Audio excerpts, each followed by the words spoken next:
The colony ships were called Hope, Dream, and Future. They carried 12,000 people toward a new home on the edge of human space. There were families on those ships. There were children. There were old people who wanted to see one more adventure before they died. There were young couples starting their lives together. None of them knew that they were flying into a trap. The Council Enforcement Fleet appeared without warning. 15 warships, each one larger than the 3 colony vessels combined.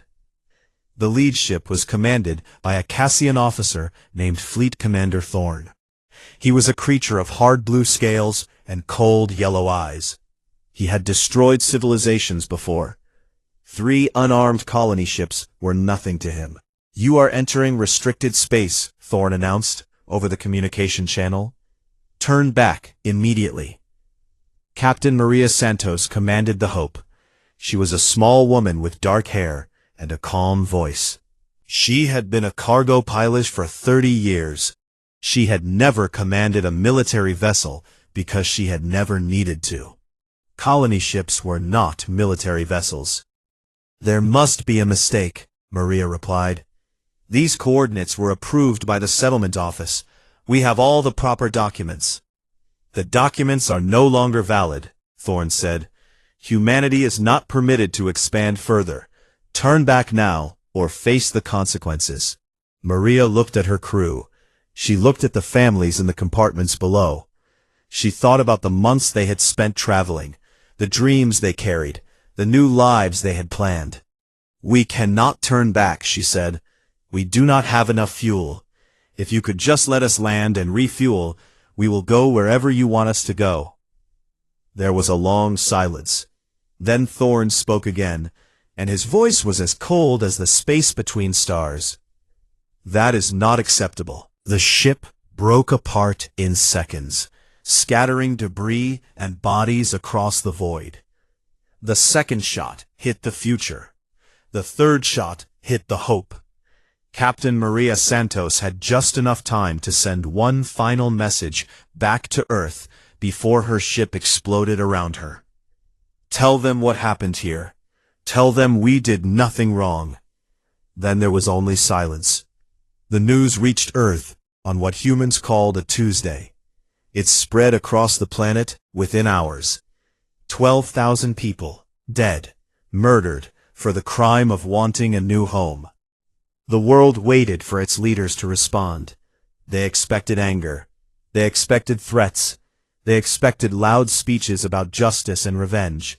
Instead, they got silence. For 3 days, no human ship moved anywhere in the galaxy. No message was sent. No demand was made. The entire species seemed to stop breathing.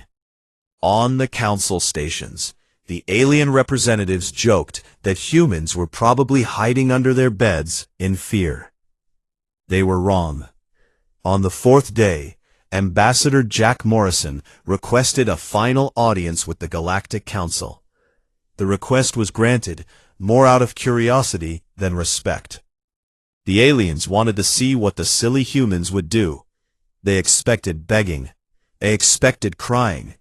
They expected weak threats that would be easy to dismiss. Jack Morrison walked into the crystal chamber alone. He wore a simple black suit. He carried a small tablet in his hands. He stood in the center of the circle, surrounded by the beings who had just approved the murder of his people. "I have a statement to make," Jack said. His voice was quiet, but clear. Sovereign Vorketh waved a tendril of silver light. "Speak, human. We will listen." Jack looked down at his tablet. Then he began to read. Lisa Adams, age 47, teacher. Her husband, Paul Adams, age 50, engineer. Their daughter, Emma Adams, age 12, student. The chamber was silent. Jack continued reading. Robert Blake, age 63, retired doctor. His wife, Susan Blake, age 61, retired nurse. Their grandson, Tyler Blake, age 8. "What is this?" Vorketh demanded. "These are their names," Jack replied without looking up. Every single person who died on those ships. I am going to read all of them. That is unnecessary, Vorkath said. We understand your point. No, Jack said. I do not think you do. He kept reading. Name after name, family after family, old and young, strong and weak, dreamers and workers, people who had done nothing wrong except being born human. The reading took 11 hours. By council law, a diplomatic speaker could not be interrupted during an official statement. The alien representatives were forced to sit and listen as Jack Morrison read 12,000 names. Some of them grew angry. Some of them grew bored. Some of them grew uncomfortable in ways they did not want to examine. Jack Morrison read every single name. When he finished, his voice was hoarse and his legs were shaking from standing so long. He looked up at Sovereign Vorkath, and there was something in his eyes that made the ancient being feel cold for the first time in millennia. Earth accepts her declaration of war, Jack said. We want you to know that we did not start this. We want you to remember, when it is over, that you chose this path. Not us. You. He smiled then, and it was not a pleasant smile. We have been preparing for this day for 200 years. We hoped it would never come. We prayed to every god humanity has ever believed in, that you would see reason. But you did not. And now, the restraints we placed upon ourselves are gone. Jack turned and walked out of the chamber. No one tried to stop him. Back on Earth, Admiral Patterson stood before the United Earth Defense Council. The leaders of every nation sat around a massive table, their faces grim and determined. For the first time in human history, there was no argument among them. No politics, no division. Just cold, unified purpose. Operation Awakening is ready, Patterson announced. We need authorization to proceed. The vote was unanimous. Every hand raised. Every voice said yes. Across the planet, hidden installations that had been silent for decades suddenly came alive. Ships buried beneath oceans rose to the surface. Vessels disguised as asteroids powered up their engines. Weapons platforms hidden in plain sight revealed their true nature. The human fleet numbered in the tens of thousands. Each ship was faster, stronger, and more advanced than anything the Council had ever built. Each crew had trained their entire lives for this moment. Each weapon had been designed by generations of scientists who knew that someday humanity would need to fight for its right to exist. In his laboratory beneath the mountains, Dr. Ben Carter watched the fleet mobilize on his screens. His grandfather had started this work. His father had continued it. Now Ben would finish it. They wanted to keep us small, Ben said to the empty room. They wanted to keep us afraid. They should have left us alone. The galaxy was about to learn a lesson that Earth had learned long ago. There was nothing more dangerous than a patient enemy. And humanity was very, very patient. The first Council attack fleet arrived at the edge of the Sol system, expecting an easy victory. 200 warships crewed by species that had conquered worlds before humans learned to make fire. They had won 1,000 battles against 100 different civilizations. They had never lost, not once, in 10,000 years. The human defense force was waiting for them. Captain Nick Warren stood on the bridge of the destroyer Relentless, watching the enemy approach on his screens. He was 35 years old, with short brown hair and calm gray eyes. His crew was young, most of them fresh from the academy. They had trained for this moment their entire lives, but training was not the same as the real thing. All hands to battle stations, Nick announced through the ship's speakers. This is what we were born for. Make your families proud. The battle began at exactly 0600 hours, Earth time. The Council fleet opened fire with weapons that had destroyed planets. Energy beams that could slice through mountains. Missiles that could crack continents. They expected the human ships to scatter like frightened animals. Instead, the human ships moved forward. The Relentless danced through the enemy fire, like it knew where every shot would land before it was fired. Because it did. For 300 years, humanity had watched the Council wage war. They had studied every battle. They had analyzed every tactic. They had learned every weakness. The aliens had never bothered to hide their methods from a species they considered too primitive to matter. That arrogance was now costing them everything. Nick Warren gave orders in a steady voice, his ship weaving through explosions and debris. Around him, the human fleet moved with perfect coordination. Each vessel knew its role. Each crew trusted their training. Each captain understood that they were fighting not just for victory, but for the survival of their entire species. Target their command ship, Nick ordered. Full forward batteries. The Relentless fired. The shot was perfect. The Council flagship broke apart in a flower of fire and metal. The battle lasted 6 hours. When it was over, the Council fleet was gone. Not defeated, not retreated, gone. 200 warships reduced to scattered debris floating in the darkness. The human fleet had lost only 12 vessels. Nick Warren looked at the destruction on his screens and felt only tired. He thought about the colony ships. He thought about the 12,000 people who had died for nothing. He thought about his sister, who had been on the future with her children. "Get me a channel to Earth Command," he said quietly. "Tell them the first wave has been stopped." On Veleron Prime, Sovereign Vorkath received the news with something he had never felt before. Fear. The Council had never lost a fleet. The very idea was impossible. And yet the evidence was undeniable. 200 ships destroyed by a species the Council had dismissed as primitive. "Send another fleet," Vorkath commanded. "A larger one. Crush them completely." The second fleet numbered 500 ships.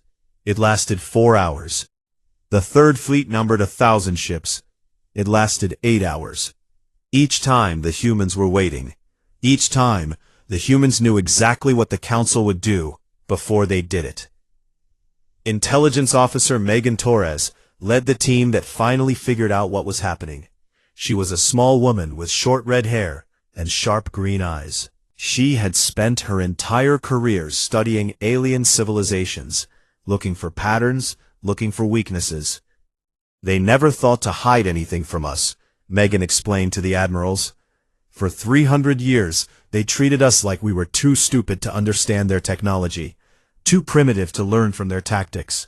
They let us watch everything they did because they thought we could never use it against them. And we recorded it all," Admiral Patterson said. "Every single battle," Megan confirmed. "Every weapon test. Every training exercise. We have 3 centuries of data on every species in the Council. We know how they think. We know how they fight. We know every mistake they are going to make before they make it."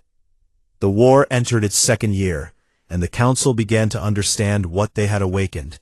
Humans did not fight like other species. When a tactic failed, they changed tactics. When a weapon was blocked, they built a new weapon. When a strategy was predicted, they invented a strategy that had never existed before. They were creative. They were stubborn. They refused to surrender, even when logic demanded it. And they remembered every wrong that had been done to them. Every insult. Every rejection. Every murdered child. Lieutenant Kate Sullivan, promoted now and given a new mission, led a team of operatives behind enemy lines. Her job was simple. Find allies. The Council had ruled the galaxy through fear for 10,000 years. Surely not everyone was happy about that. She found more allies than she expected. The Thornari had been conquered 8,000 years ago. They still remembered their freedom. The Velthari had watched their homeworld burned for refusing to submit. They still held their anger. A dozen smaller species had suffered under Council rule, forced to obey, forbidden from advancing, treated as servants and slaves. She made no promises she could not keep. She asked for no commitment they could not give.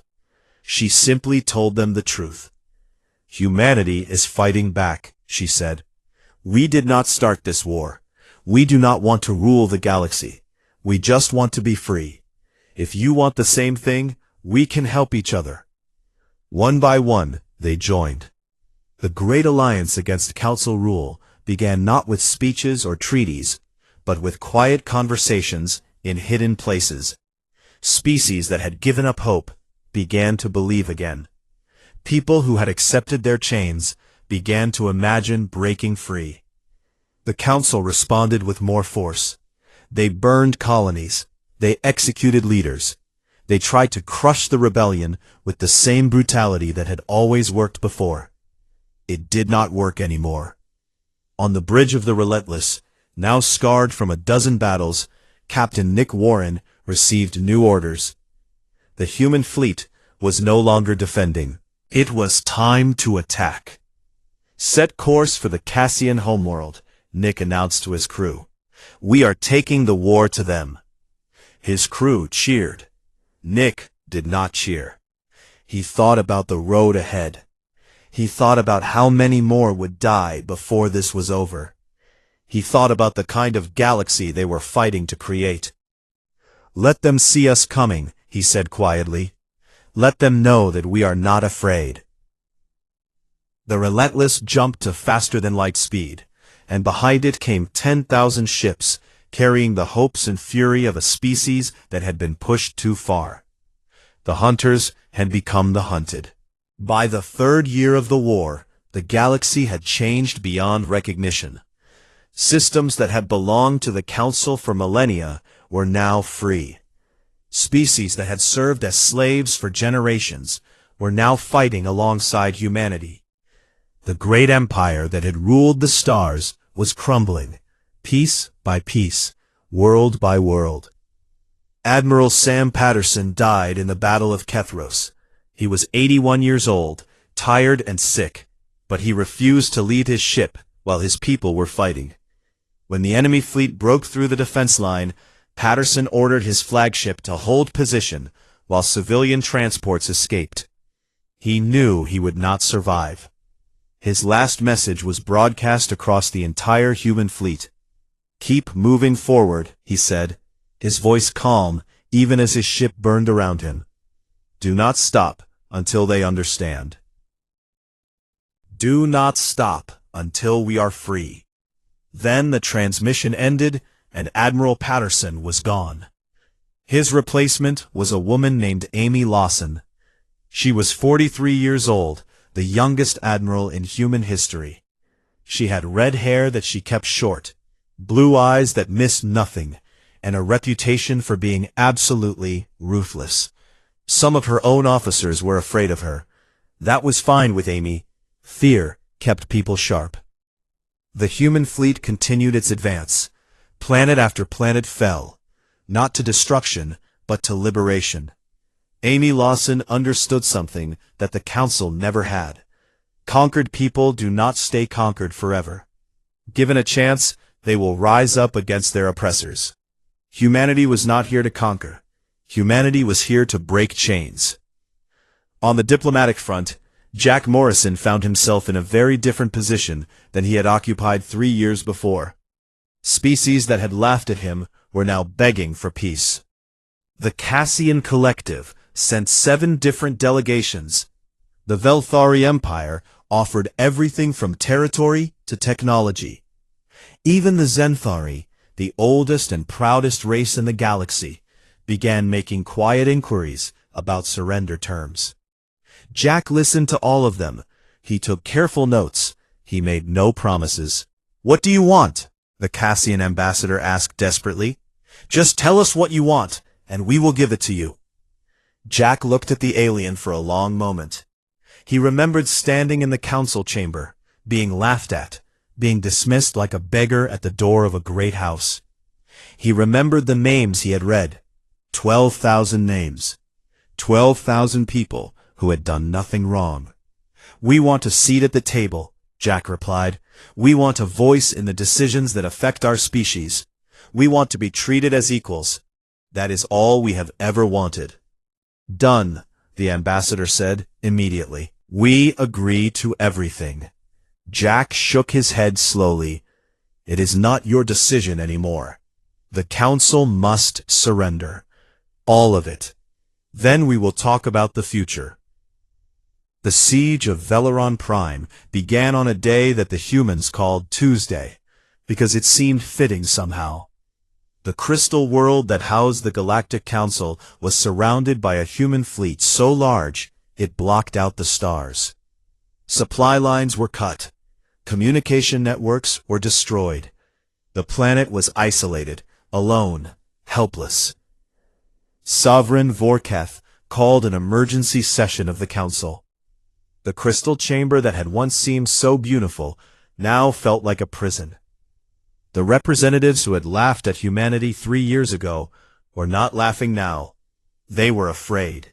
For the first time in 10,000 years, they faced extinction. We must surrender, the Thornari representative said. There is no other option.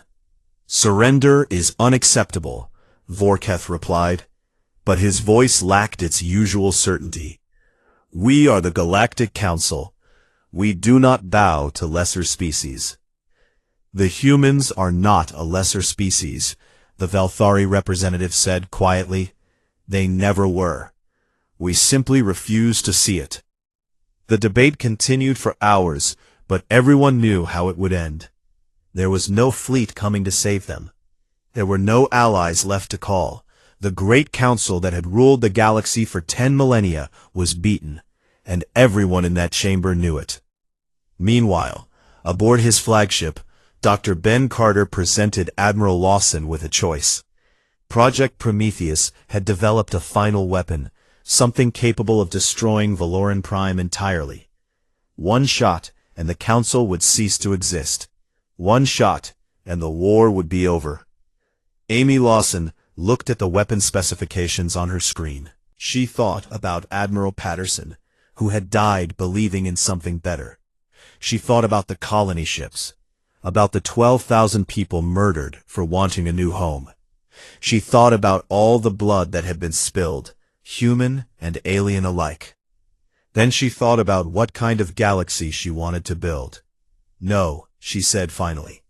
We are not going to use it. Ben stared at her. Admiral, with respect, this could end everything. One shot, and it is over. And then what? Amy asked. We become the monsters they always said we were? We prove that humanity is nothing but violence and destruction? No. We are better than that. We have to be better than that. She turned to her communications officer. Open a channel to the surface. Tell them we are ready to discuss terms. The negotiations lasted 3 days. Humanity demanded a seat on the council, equal representation, equal voice. No more restrictions on human expansion. No more protected species designation. Just the same rights and responsibilities as every other civilization. Sovereign Vorkath, humbled and broken, asked a question that had been burning in him since the war began. Why? Why show mercy? We showed you none. We killed your people. We dismissed your worth. We treated you as less than animals. Why would you spare us? A young officer named Danny Price answered the question. He was 26 years old. His parents and his little sister had died on the colony ship Dream. He had spent 3 years fighting a war fueled by grease and rage. But when he spoke, his voice was not angry. It was tired and sad and strangely peaceful. Because we remember what it is like to beg for mercy and receive none, Danny said. Because we know that peace built on revenge does not last.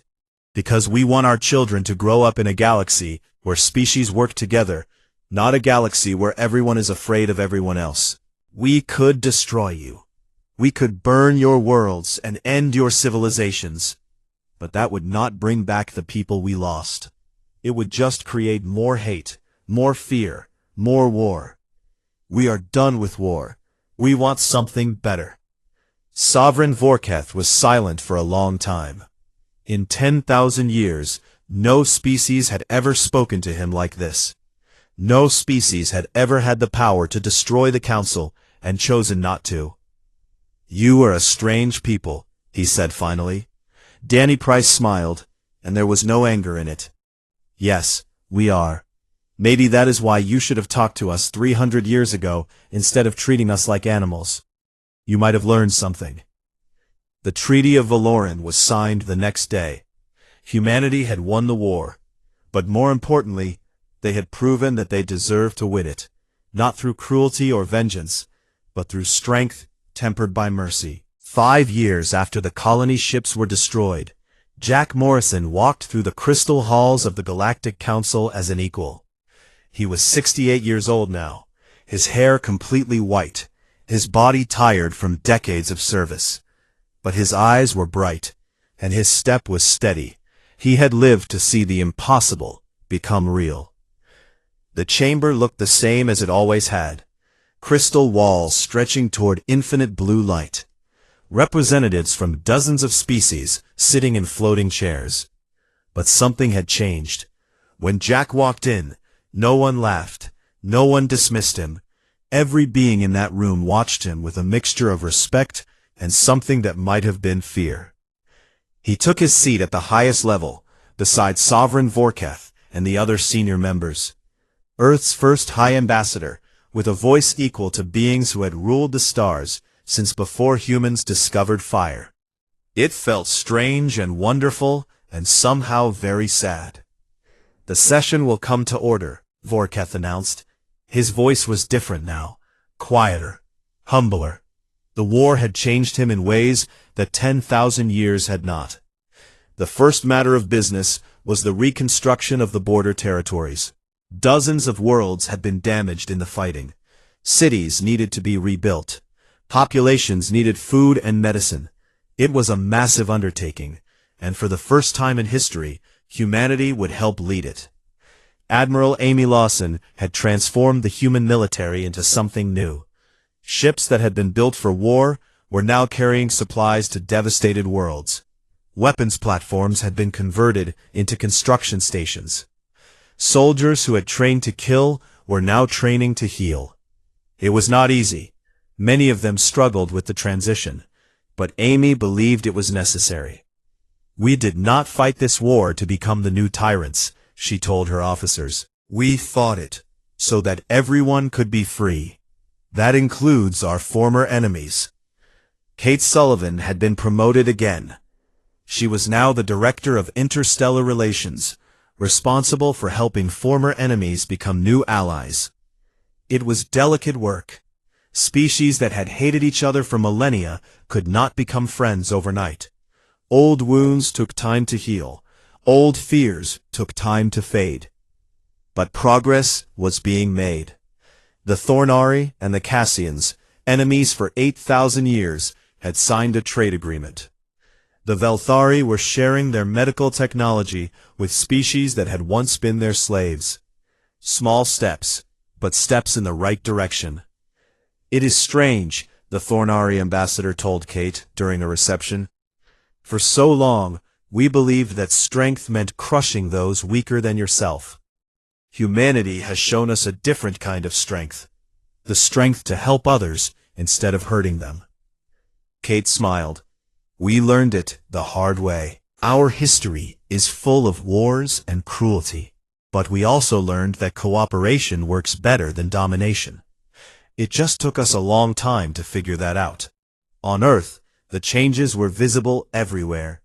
New cities rose toward the sky, designed to house the alien visitors and immigrants who now came freely to humanity's homeworld. Schools taught galactic languages alongside human ones. Children grew up knowing that they were part of something larger than just their own species.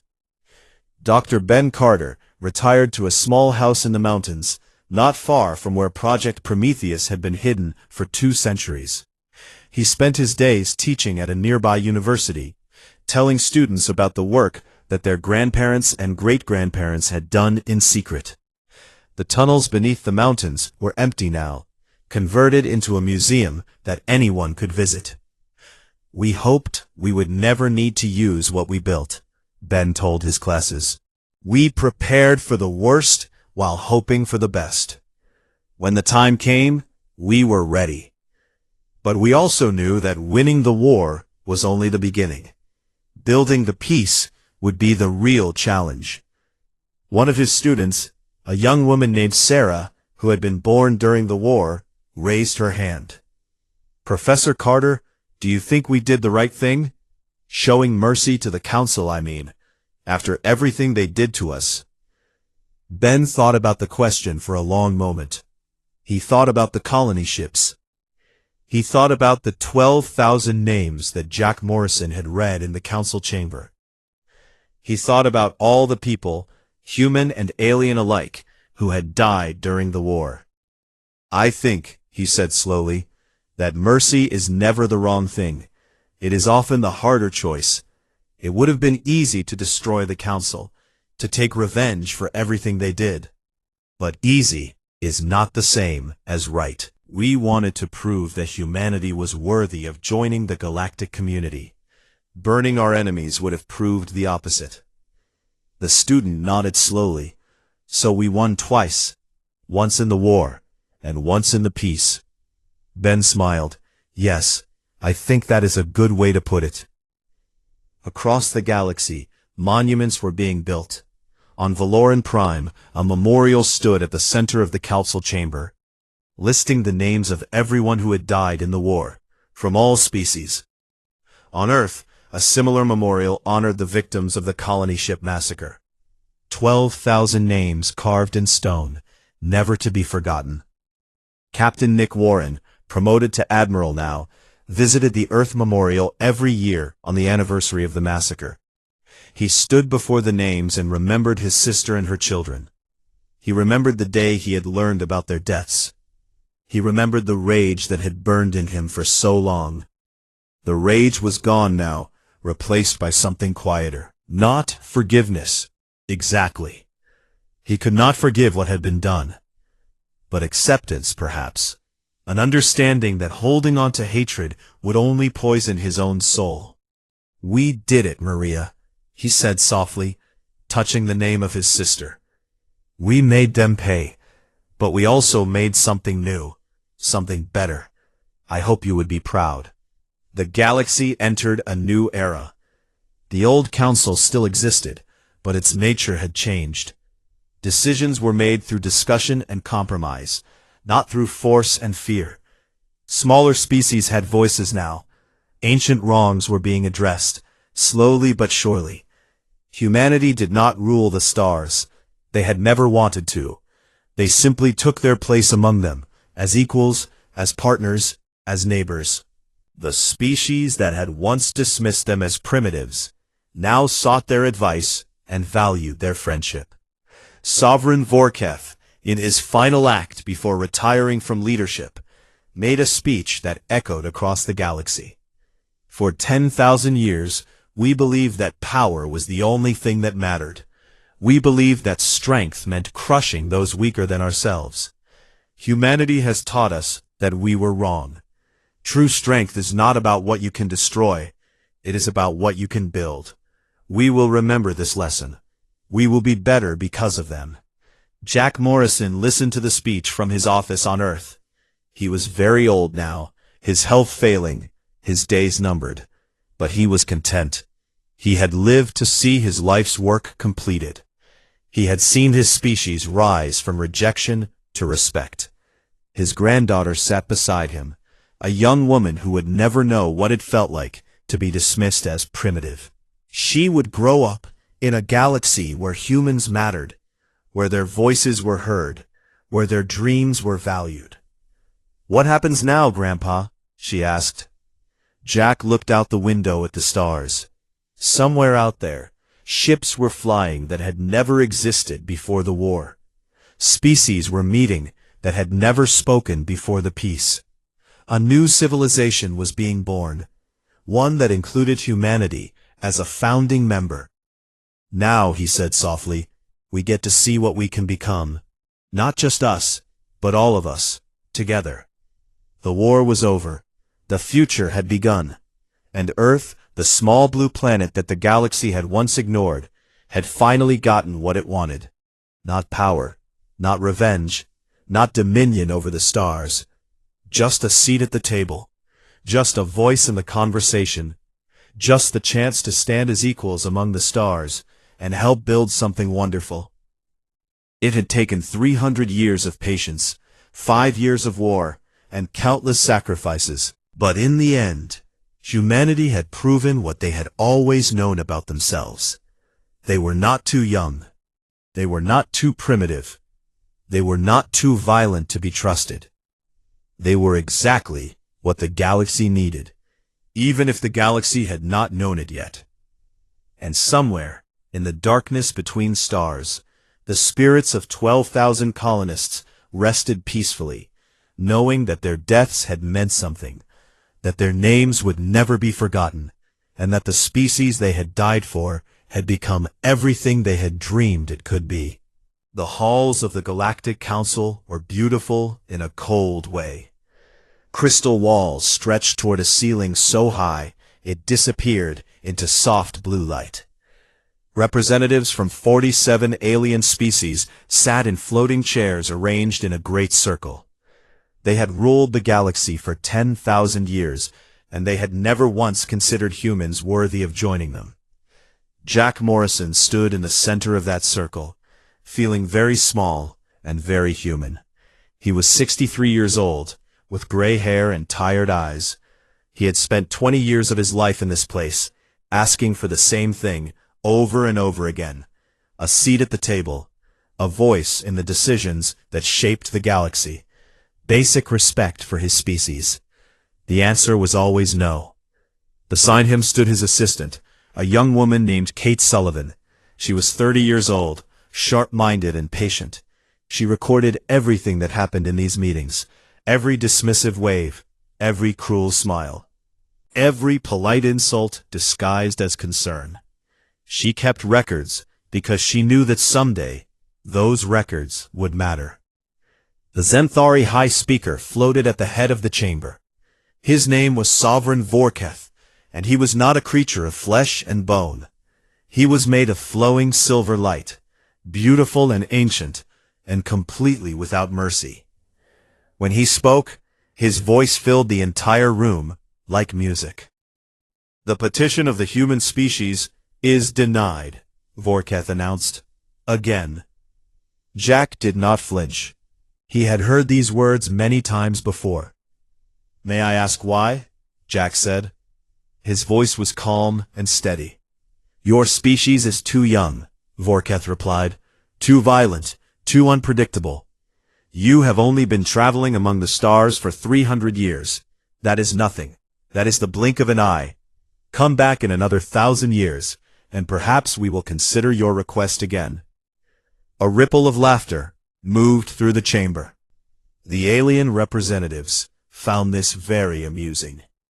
Humans were like children to them, dangerous children who needed to be watched and controlled, but children all the same. Jack nodded slowly. "I understand. Thank you for your time." He turned and walked out of the chamber. Kate followed him, her face blank, but her eyes burning with quiet anger. They did not speak until they reached their small shuttle, docked in the visitor section of the station. 20 years, Kate said, as the shuttle listed off. 20 years of asking nicely. "Yes," Jack agreed. He looked out the window at the great station growing smaller behind them. "I think we are done asking." 3 hours later, Jack sat alone in his quarters aboard the human embassy ship. It was a small vessel, nothing compared to the massive warships of the Council species. That was what the aliens believed, anyway. They believed many things about humans that were not true. His communication screen flickered, and a face appeared.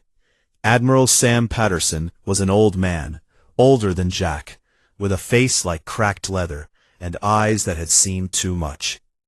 He commanded the United Earth Defense Force, though most of the galaxy did not know that such a force existed. "How did it go?" Patterson asked. "Same as always," Jack replied. "They laughed at us." Patterson nodded slowly.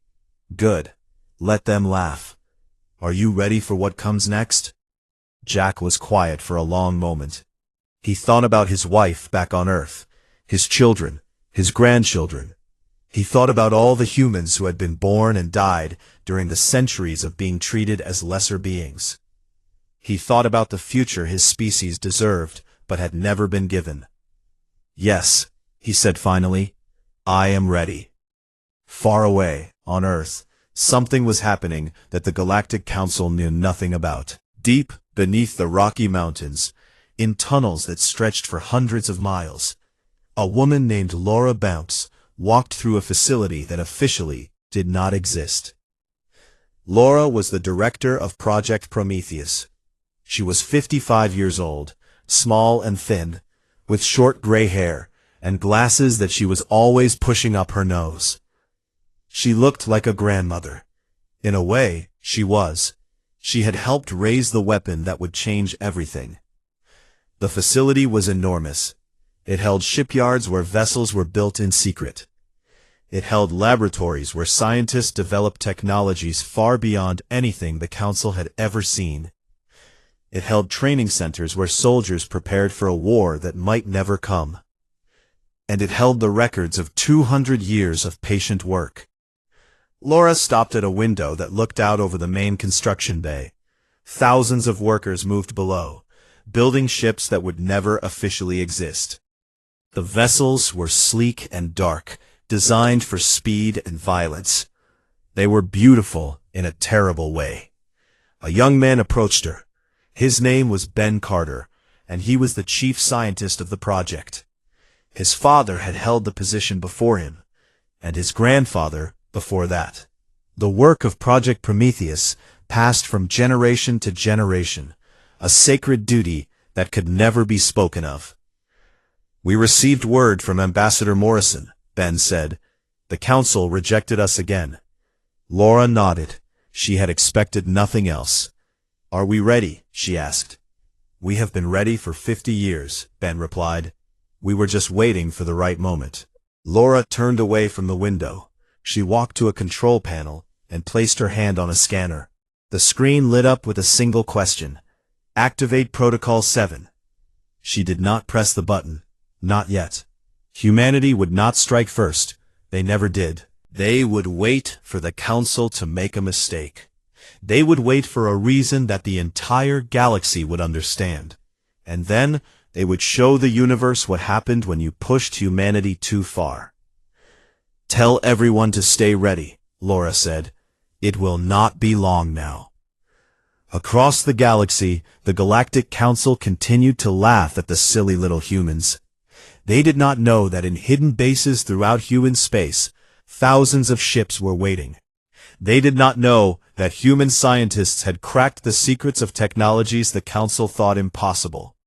They did not know that every insult, every rejection, every act of cruelty had been carefully recorded and remembered. Humanity was patient. They had survived ice ages. They had survived plagues. They had survived wars against themselves. They had learned long ago that the best way to defeat an enemy was to let that enemy believe it had already won. They believed humans would remain a protected species forever, watched and controlled, and never allowed to matter. They believed this because they did not understand humans at all. That was their first mistake. It would not be their last. In his quarters aboard the embassy ship, Jack Morrison looked at the stars and smiled. It was not a happy smile. It was the smile of a man who had been waiting for something his entire life, and knew it was finally coming. "Soon," he whispered to the darkness. "Very soon."